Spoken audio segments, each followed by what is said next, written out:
হরে কৃষ্ণ প্রভু। তারপর কেমন আছেন আপনি? হরে কৃষ্ণ। গুরু গৌরাঙ্গের কৃপায় খুব ভালো আছি। তারপর আপনার ভক্তি জীবনের কি অবস্থা? আর ভক্তি জীবন, এত এত দায়িত্ববোধ আর মানুষের খেয়াল রাখতে রাখতে এই খেতে উঠতে বসতে ফোন চাপতে চাপতে 16 মালা জপ শেষ করতে হয়। এতে তো নাম অপরাধ হয়ে যাচ্ছে, তাই না? তাই আর কি মালা জপ ছেড়ে দিয়েছি।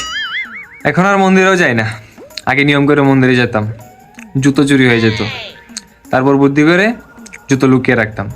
তারপর ভেবে দেখলাম চোরের মন খারাপ হবে, তাই মন্দিরে যাওয়া ছেড়ে দিয়েছি। এখন মেয়ে দেখছি, বিয়ে করবো ভাবছি, যাতে আত্মীয় স্বজন খারাপ না ভাবে।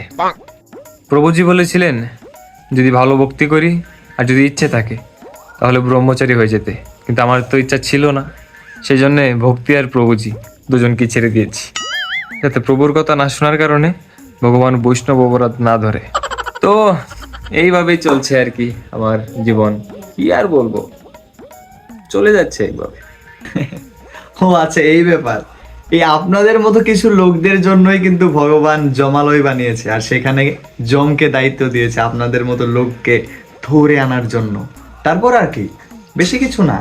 ওইখানে জমালয়ে যাবেন, তারপর যমরাজ পেছন দিকে মুখের দিকে গরম রড ঢুকাবে, তারপর গরম ফুটন্ত তেলের কড়াইয়ে ভাজাভাজি করবে। আহ, কি শান্তি, কি আরাম লাগে প্রভু। তারপরে ওই যে জিভ কেটে ফেলে, তারপরে মস্তক ধর থেকে আলাদা করে ফেলে। এইসবই হয় আর কি জমালয়ে। তো প্রভু ভক্তি কখনোই করবেন না, না হলে জম আবার রাগ করতে পারে, কিছু মনে করতে পারে। ভক্তি করার দরকার নেই, এভাবেই চলুক। প্রভু কিছু মনে করবেন না, মস্করা করেছি আমি। মানে ভুলে যান ভুলে যান। আরে না না, ভুলে ঠিক যান। আছে ঠিক আছে, ভক্তি করার দরকার নেই। না না প্রভু কিছু মনে করবেন না। আমার মালাটা কোথায় যেন রেখেছি? আরে আরে, মালা জপ করার দরকার নেই।